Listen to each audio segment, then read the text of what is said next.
Um, I decided to shoot a little video today. I live in Tennessee now, but I was a Missouri boy, and a lot of what I've been seeing going on in my news feed lately has really bothered me. What's on a lot of people's minds is and I'm going to use the term loosely, refugees, that we've had a lot of people vetted by our State Department and INS to enter this country for various reasons on visas and everything else, and crimes are being committed. Such things as the San Bernardino shooting. Come find out that this lady shouldn't have even gotten a visa to begin with. She was in the country. Her and the guy did a very heinous act. I'm not going to harp on a mass shooting situation. But what I'm going to speak about is the current situation going on in Missouri. And if you haven't heard about a lot of this, there have been a number of individuals have been buying mass amounts of burner phones, the small cheap cell phones. Two individuals that got picked up said that they sell them without the chargers to a wholesaler in Texas. There's still a problem with that because that wholesaler had been linked to suspected, and I will say suspected because nothing has been proven, terror organizations. And these burner phones can be used for multiple things. For quick communications that are untraceable and they just throw them, hence the burner phone. Another thing is that our troops have run into overseas is that they use these as remote detonators for IEDs. So you have a bomb situation. They also just found an explosive device in one of the state parks in Missouri. Could have been a test, could have been anything.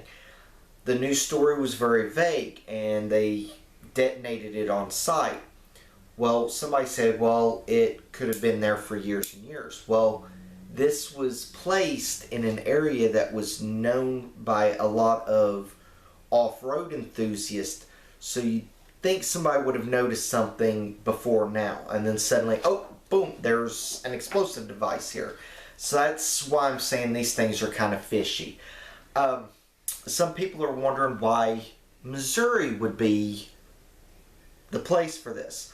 And I'm going to explain something here. And I explained to some friends, this is why, unfortunately, Missouri was #1 in meth for a decade and a half. Our highway system. You have a lot of rural areas that you can hide, unfortunately. A lot of old farms, all that kind of stuff. But our highway system, and this is, of course, not accurate to the state of Missouri, and then definitely not an accurate map of the United States, but it's showing you the semi-central location of Missouri. That's going to be pointed out for a second. Okay. A rough outline squaring off of Missouri. And this is what you've got to see. You have, as a lot of people know, Highway 63 runs right down the middle. You have I-70 runs right across this way. Now you have I-40 that runs across the bottom edge. You have State Highway 36 that runs across here. You have I-55 that runs down this way. You have I-35 that runs down this way. Of course, it's not all accurate. Do you see a pattern? From anywhere in this state, it's a grid. You can hit 55 and go up. Now, here is the kicker. With these states, these highways, anywhere in the state, you can be on the road heading to a different quadrant of the country within a couple of hours. Hence, that's why they used it for the meth. You can set yourself stuff up, and the funny thing is, these cell phone purchases. That might be, I think Lebanon's over here. I'd have to look. Right near a major highway. I forget where Lebanon's at. No one ever goes to Lebanon, but Macon, Missouri was sane. Columbia, Missouri was sane. There's a couple of other places. The Ozarks area is down in here. That's where that bomb was found. So you're seeing this nice little thing set up here. Okay, and it's not nice. Now, here's the kicker on this. You have Highway 36, which is this one across the top. Okay, starts in Ohio, ends in Colorado. 70 starts out in Maryland, out in Utah. You're seeing a pattern. 40 runs from North Carolina to California. Are you seeing a nice little pattern here? 55 starts at the Great Lakes, ends at the Gulf. 63 starts in Wisconsin, ends down by the Gulf. Yet again, are you seeing a pattern? 35 starts up here, Minnesota. Well, it's actually more like this. And runs down to Texas. I've been on every one of these highway systems.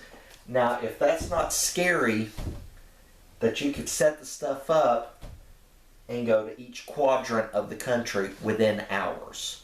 And of course, there's other highways branching off. Once you get out of that state, if they see something here, unless the feds are involved, it's out of jurisdiction within an hour in any direction.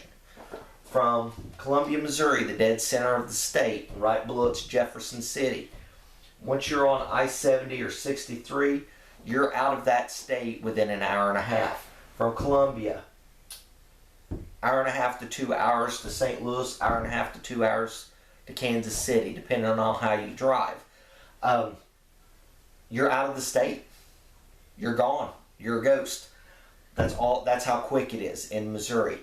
And that right there is the part that is scaring me the most about this situation. We could have what's referred to as a Red Dawn situation.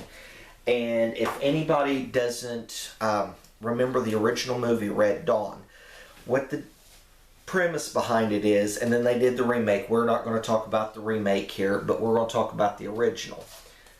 They dropped in, the Russians did, over the Arctic Circle. The Cubans come up in. Split the country in half. They were fighting a war on two fronts with the enemy in the center. Where is all this taking place?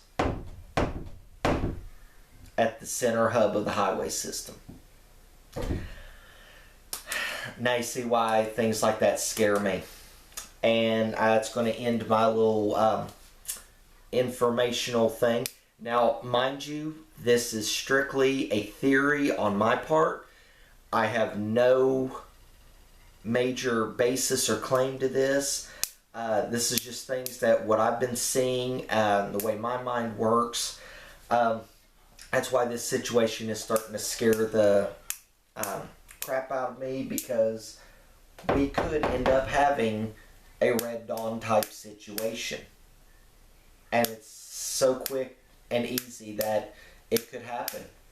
And day by day I'm seeing more of this being set up. And I'm hoping other people see it too, that it's just not me being paranoid. The definition of paranoid means you think people are after you. I know there are. So I'm not paranoid, I'm just self-conscious and aware. So be ready, be prepared, my friends, because shit could get real very quickly. So I'm going to let you go, and hopefully I'm wrong.